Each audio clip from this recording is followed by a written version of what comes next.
Hi, and welcome to Taboo with Mimi, the podcast that talks about anything and everything, really, that is taboo in this world. Sex, drugs, and rock and roll. No. But seriously, I go around the world because I'm a digital nomad and I interview people from different cultures and ask them about their taboos. Why? Because it's time to talk about them. Some things will hopefully make you think. Others will maybe gross you out. But most things will be something you can relate to.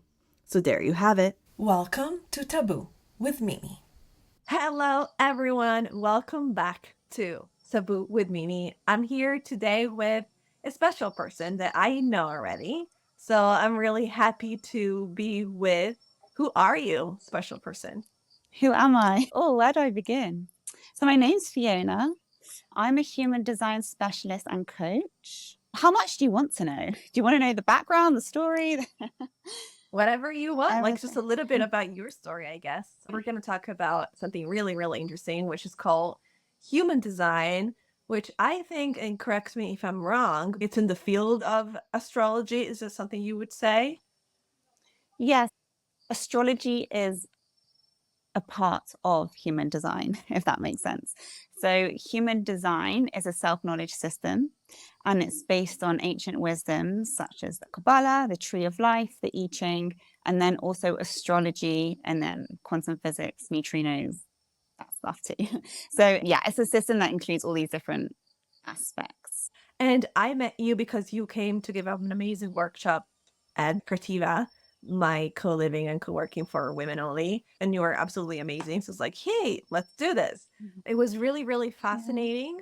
From my perspective, I'm a person that always is out there and I try to see if there's something more. I don't necessarily believe in astrology per se, but I like to think that coincidences are not coincidences, like stuff like that things happen for a reason.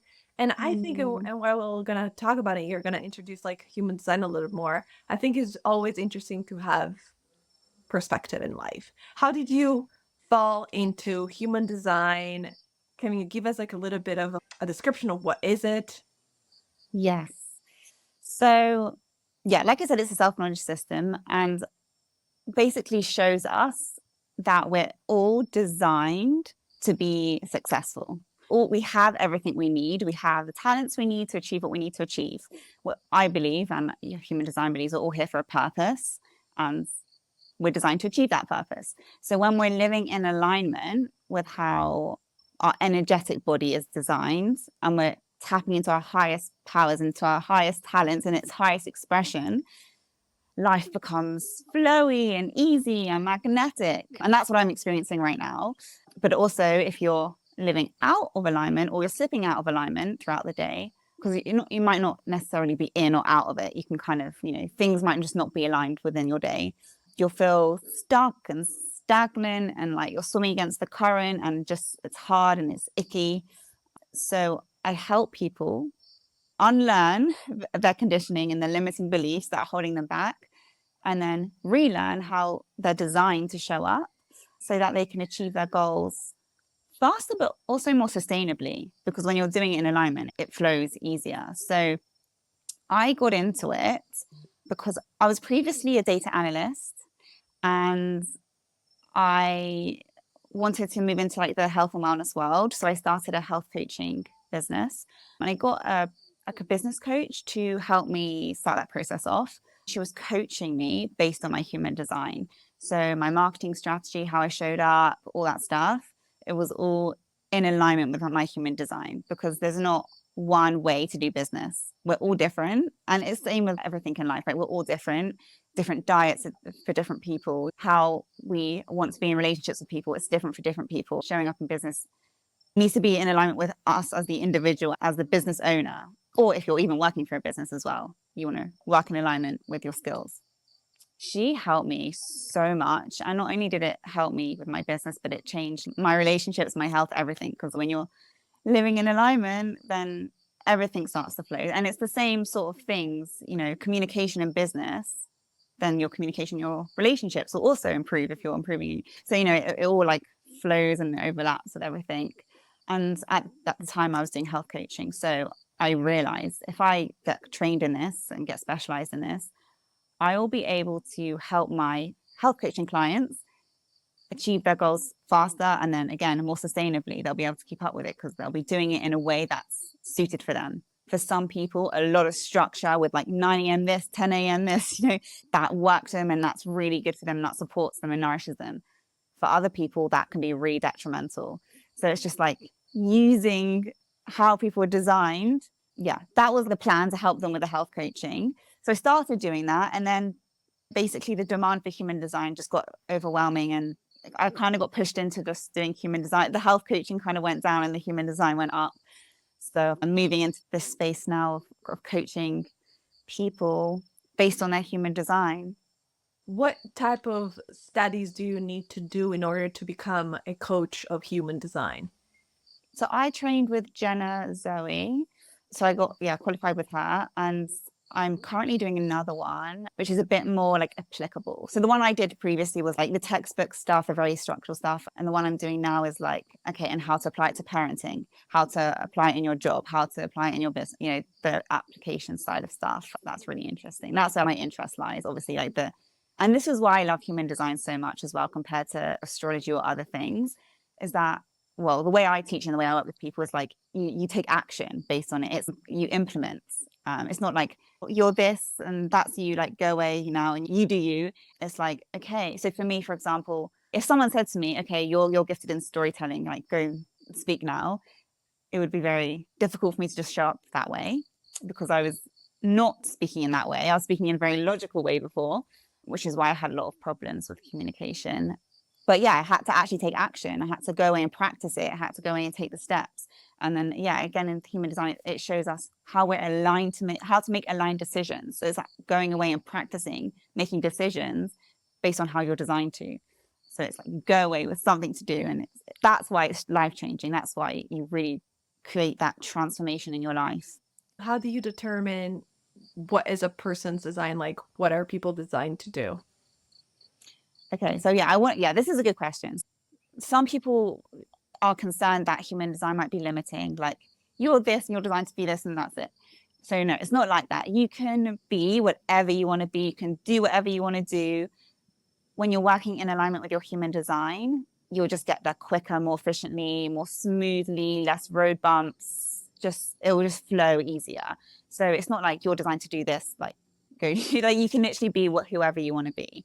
It's just learning how to like approach that, or how to make decisions about that, or what talents to really tap into. So I know when I'm doing workshops to tap into my storytelling, for example, I know that I have an undefined throat center. So I know that I need to have someone or people in front of me to speak. It's hard for me to just record myself and record a video on my own. And that's what I really tried to do at the beginning of my health coaching journey. I wanted to create an online course and just record myself, and I couldn't do it. Every time I sat down, nothing was coming out. And when I learned this about my undefined throat, which means I have inconsistent energy here and it's open and it's hollow, I need people in front of me to like energize that center for me. So it's learning how. It's like the how to do the thing.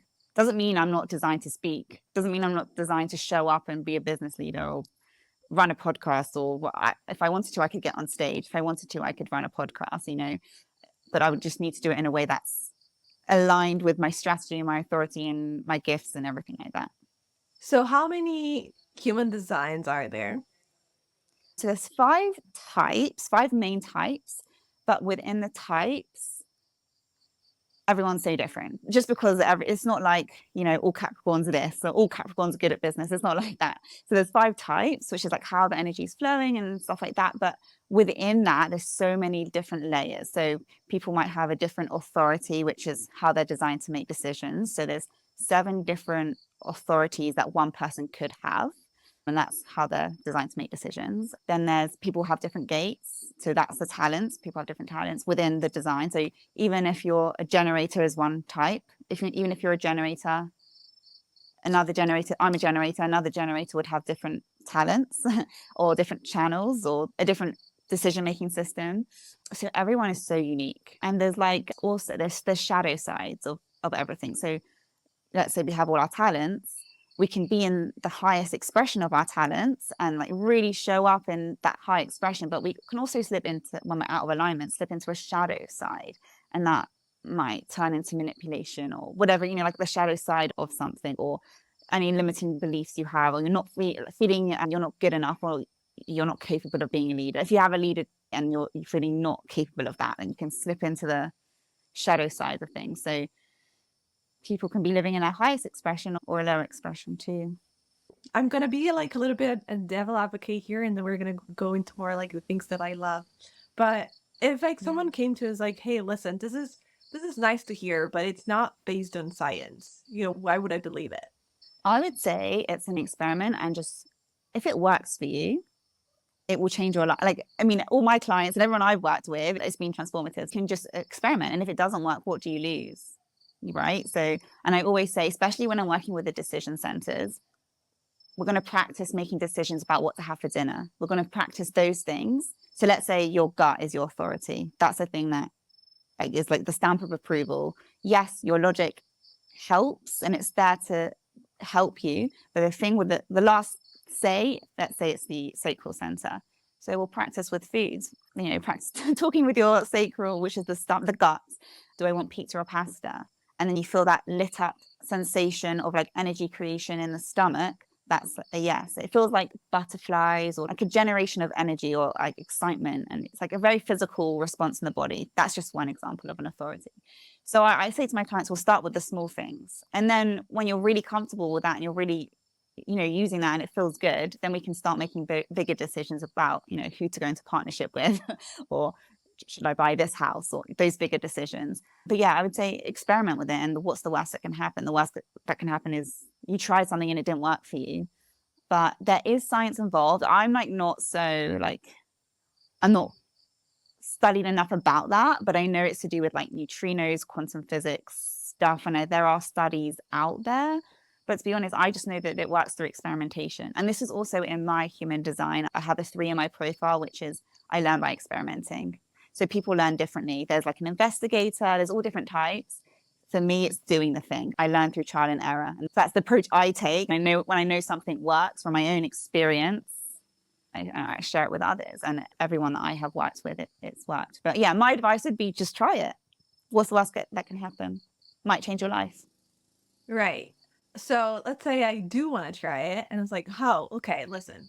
As you said, I have nothing to lose. Maybe I'm looking for some guidance. And to those people that have asked me, like, why should I believe in this? Sometimes, and I might be completely off, and please tell me what you think. But sometimes I feel like, listen, do you believe in God, or like a religion or something? Like, you just believing it. You don't really question it too much. You believe in it. And if it works for you, it works for you.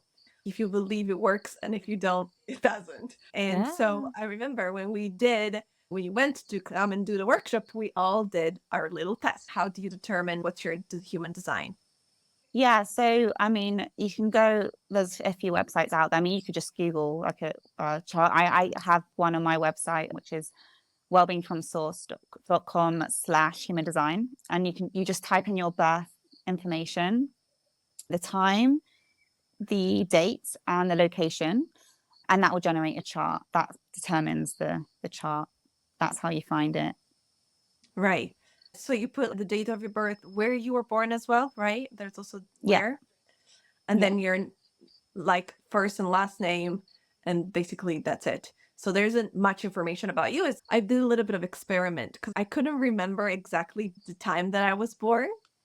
And so I was like, maybe it was 8:40, but maybe it was 9:40. So I tried them both, and it still would come out as manifestor. I was like, maybe it was PM, and it would still come out as manifestor. And then I would change the day, and then the day would change. So I think it's funny because it's like, for me, it's just like, I think it's probably more based on your birthday than anything else. What do you Um, think? it changes, like it depends Okay. on the planets and stuff. Sometimes it could be like a 2 hour window. I mean, a 2 hour difference. It would just depend on the year, the the day. Some days might be a 2 hour window would change it, but on another day it's a bigger window that would change it. It's all to do with the movement of the planets. Yeah. Yeah. And then when it came out and it was like manifestor, and you started describing what manifestor is, I was like, yes, This is so me. This is so Yeah. me. But it's also true that if generator came out, I could have also thought, oh, this is also me. I remember there was one person in our group that she was like, I kept redoing it because it's like, I'm sure I'm not this. Yeah. What?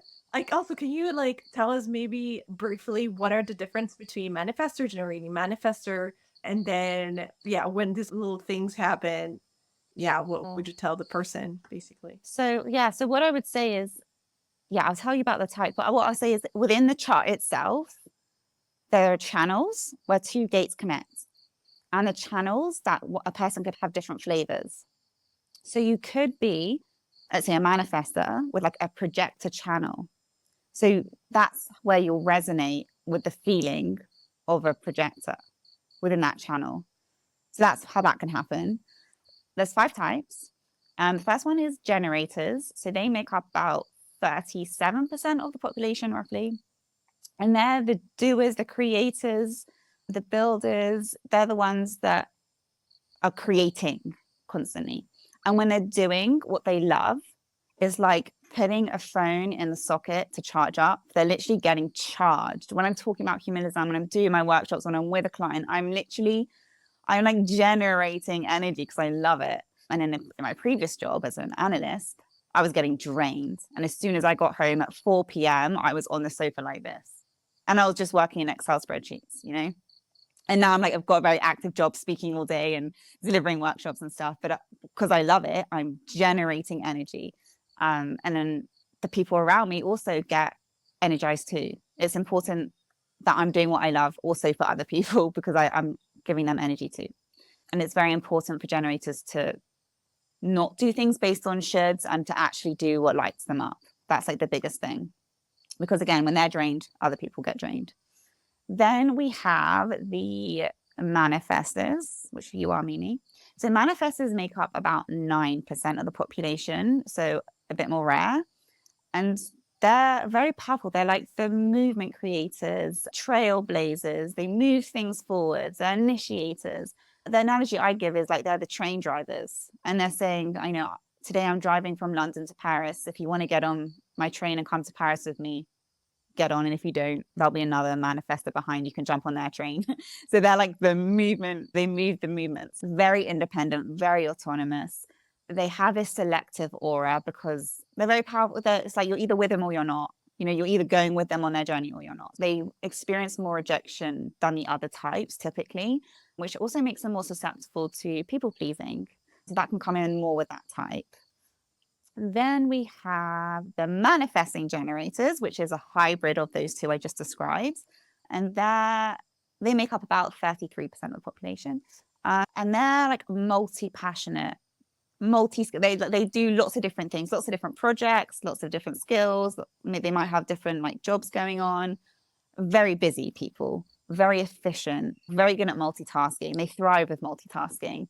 The challenge they have is like finishing things. Like they start lots of things and they might not feel that they struggle to finish and they jump onto the next and they jump onto the next and they can be hard on themselves for not finishing. But actually it's okay. They're designed like just to follow their authority. If they feel like it's time to move on, it's okay. You don't need to compare themselves to their friend that finished the thing or feel bad that they told everyone they would finish it and they can't. It's okay. And they also, because they're very efficient, sometimes they actually become too efficient and like skip steps. And then they have to start all over again and it then is not efficient. So that's the MGs. And then we have the projectors. So the projectors are like the wise guides. They see things from a higher perspective. And they also find efficiency in things and systems that they'll see a better way of doing things most of the time. And the analogy for them I give is they're like a bird on a tree in a forest where you've got all the other MGs and the generators and manifestors, everyone's on the ground hunting, gathering, whatever they're doing. But the projectors are the bird that can see the quickest, most efficient routes to safety or to the food or whatever it is. They can see from that highest perspective. The thing with the projectors is that they don't have their sacral defined, which is that life force energy that the generators and the MGs have. So they have less energy Typically, it depends on their chart. Some have more energy centers filled in, but they don't have this like consistent access, like getting charged up when they're doing what they love. It's a cool thing. So they're really designed to deliver 3 to 4 hours a day in terms of delivery. And then the rest of the time, work on their skills, self-development work, planning, organizing, that sort of stuff.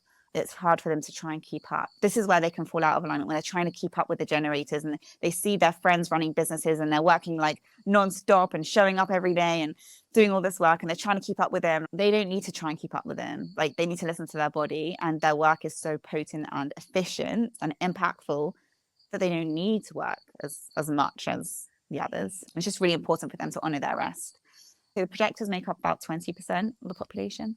Then the reflectors make up 1%. They're tiny. And I've met one. Oh no, I met two now. I met two. My mom is one. Yeah. Okay, so yeah. So they're rare. And the reflectors, they haven't got any defined centers in their energy body.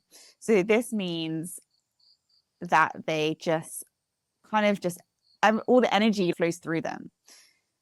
Their environment and the people they're around is so important for their health, because they're literally absorbing everything in. They're absorbing their emotions in, they're absorbing fear and anxiety, and they're absorbing beliefs and analytical processes and sense of self and everything that is coming from the outside world. And their role really is to reflect how the community or society is doing. And they can be very triggering for people. They're mirrors for us. They just show us where we're at as a group, but also as an individual. If you're with one, I don't know if your mom triggers you ever, but if you're with one-to-one, it's like they're your mirror. They're showing you that your dark side, your shadows, also the good stuff too. That's really their role, to reflect back on how we're doing as a collective. And yeah, their environment's so key. And their decision-making process takes a lot longer, because they're getting so much information coming in and all the senses, and it takes time to reflect on all of that as a reflector. Super interesting. What would you say to a person, hey, maybe want to come to a reading? So also that's like something that you do. As a person comes, like, hey, I'm a manifester. What does this mean for me? Because I feel like, something that we haven't like got into yet is like, once you put in your details and stuff, like a whole page of information comes out, and I'm like, how do you don't really understand anything. It's like, how do I understand this? So you go to a person that is usually an expert, someone like you, says like, hey, can you do a reading? What I'm asking more is, when a person says like, hey, listen, this like really is not me. Like, I get it, but this is really not me. What would you say to that person? I would say that we have indicators as each type to show whether we're in alignment or not. So I'll just run through those as well. So that'll be good for people just to know. So for generators, it's satisfaction is a feeling that you get when you're in alignment, and frustration is when you're not. For manifestors, it's peace when you're in alignment and anger when you're not. For projectors, it's bitterness when you're not in alignment and a feeling of success when you are. MGs is the same as the generator, so satisfaction and frustration. And then reflectors is disappointment and surprise. So disappointment when you're out of alignment, and surprise when it's right for you, like pleasantly surprised. So that would be one of the questions I'll ask. I was like, do you feel at peace? Or is there anywhere in your life you feel like anger towards, any situations in your life that makes you feel a bit angry? And then ask if they feel at peace. And that would be an indicator to me to know whether they're living in alignment or not. And because, well, they might not be living in alignment, and maybe that's why. But then I feel like, I think it should still resonate, because then you'll be like, oh, that's why I feel this way, Yeah, it's very interesting. I would like to know, do you have a story of, I would say, maybe of a person that came to you super skeptical? Maybe, like, I don't know, maybe you even found this person's like, hey, I want to do an experiment on you, or something like that. And then was completely blown away. But what you told this person. Yeah. When I first got trained, obviously I was just like, doing it for fun on people, with people, for me to practice, but also to gauge people's reactions to it as well. Yeah. So there was one guy, he was actually a builder. So, like not really spiritual and stuff. He was like literally like a builder, construction worker. Were you in the UK at this point? Yeah, in the UK. Because just of a, like just a little premises, we met in Bali, and Bali, and Mm. specifically Ubud, is a very spiritual place. Yeah. So I would assume like a lot of people, even if they're like not super into it, like they would still be kind of like aware of its existence or something like that. So yeah, but you were like saying no, it was back home, nothing Yeah. like that. Okay, In England, and this is a construction worker. He runs a okay, construction business. He and I just we went for breakfast just to kind of did it for him. He was blown away, and he said, "Fiona, I want to work with you. Like, I want to make this into an app." And I was like, "There's already it's like 10, like there's so many apps. So I want to make this into an app, and I want you to use this, and I want you to use it with coaches, and I want to be the person that's helping you like build all this out." And he was like making a business plan like on the spot. And yeah, so it didn't quite like it wasn't quite aligned in it, but he just got very excited about it. He was blown away. He was like, "You can help so many people," and he was like, and he just all these ideas were coming. He was like, "Oh my god, you can go into homeless centers and you could like sit with people and like show them that they have a purpose and like what their skills are, and you could really help so many people, and I'll come with you and we can do this." And it was all these like he was getting really really excited, and that was just so unexpected. For yeah, he wasn't really a spiritual person. that's really interesting. And what about the other way around? Do you have a person that was like maybe super into it, and then after that was like, ah, this is maybe a little bit disappointing. This is not what I expected. Not today, no. I think every person I've done a reading for has been like wow. And the main things I get is validation, liberation, and you know quite a lot of people will then after get a reading will then like upgrade to a coaching container. So that's like validation for me to know that like okay, they're feeling something, they want more. But yeah, I every single person that I've worked with have felt really, even if they like they knew most of it and like they knew it inside of them, just to hear that it's like in their chart and they're not crazy and what their experience is real and everything, they just I think feel very validated, and a lot of confidence comes out. I've worked with people that they wanted to change career path, for example, and they never believed that they could or were good enough or were able to or had enough experience, whatever it was, and just didn't have the confidence, the self-confidence. And after seeing the gifts they have, the talents they have, how they're designed to operate, how they're designed to work. And when they're working with me, they're practicing as they go along as well. And people have applied for jobs in like a completely new field. And I'm waiting to hear like when someone gets the job, you know, I like to have the tangible stories of like, wow, this is like really changed someone's life. But yeah, people have made decisions, like big decisions about changing careers and all these sorts of stuff based on working with me. So that's really, really cool to see. Yeah, I can imagine. I'm probably really rewarding for you. So let's say like I was like, okay, listen, I'm curious. What will I learn in a reading that you can do?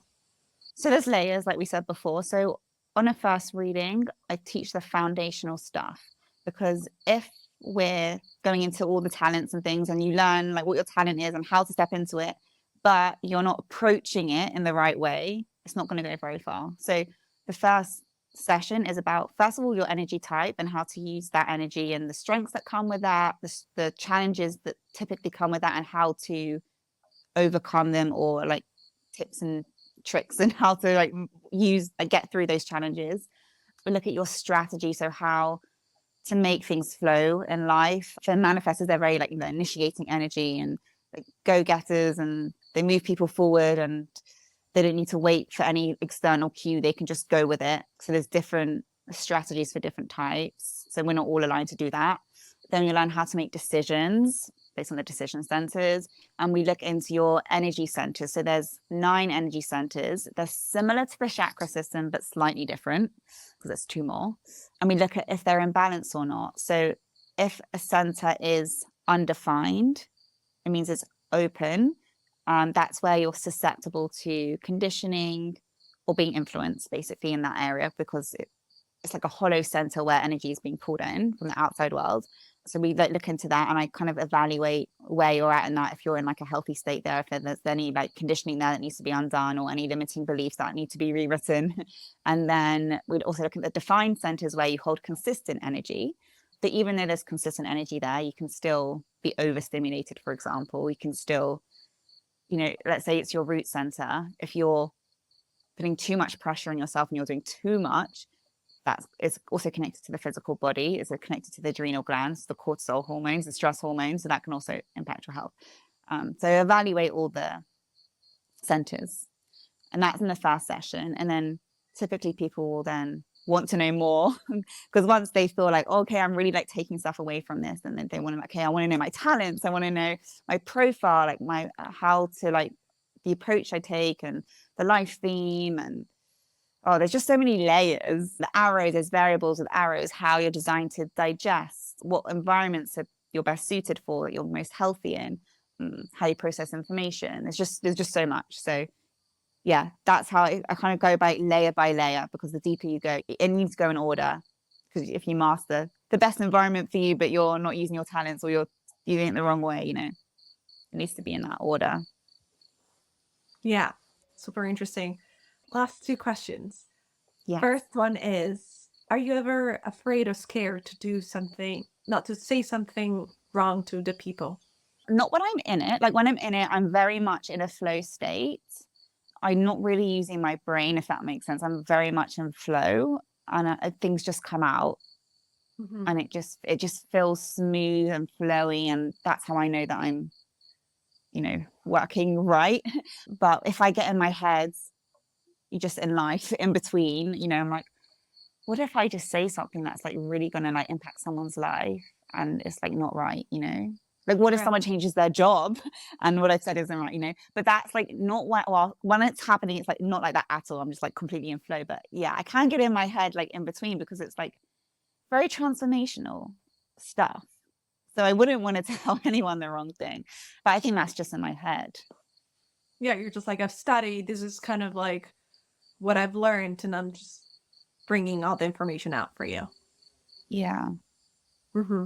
Interesting. And last question. I usually do ask this question to people. What did you wish people knew or understood that they don't?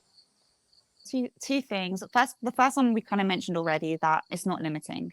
You can Mm-hmm. be whoever you want to be. This will just help you get there quicker. So I really want to like, I don't know what the word is, not dismiss, diffuse that fear. That's like, yeah, no.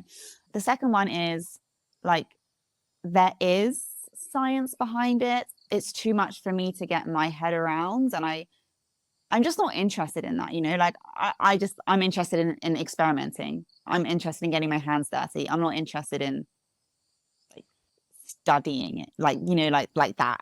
I'm more of a doer, practical learner. But if you are that person that really wants to dig deep into like the origins, and there's a lot of connection with science. I know there's like 64 gates, which like are linked to like the 64 genomes or something like that. And I might be saying this wrong, but there's some sort of connection there. And then there's 6 amino acids, which are linked to something with a profile. And there's like all this stuff.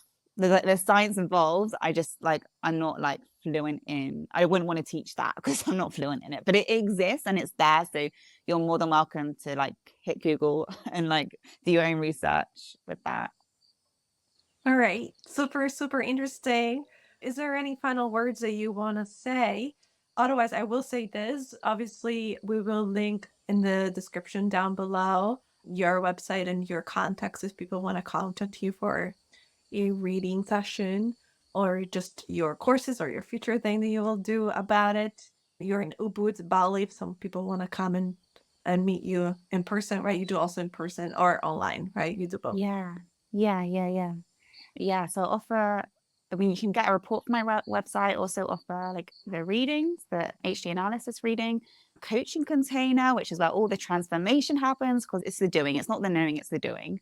And the next thing that I'm currently working on is a leadership program for Nice. anyone that's like a coach, a mentor, a business owner, anyone that has people that they're working with, to help the leaders support their team, because we're all different, right? So to support your team so that they're working most efficiently and productively and everyone's a winner. So that is coming soon. That's a 12-week program, which, yeah, you can follow me if you want to follow that journey, but that will be out soon.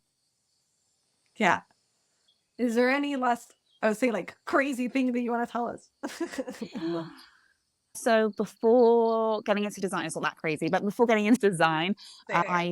I could not speak in front of people, not even in a group of friends. Like I could not speak in front of people.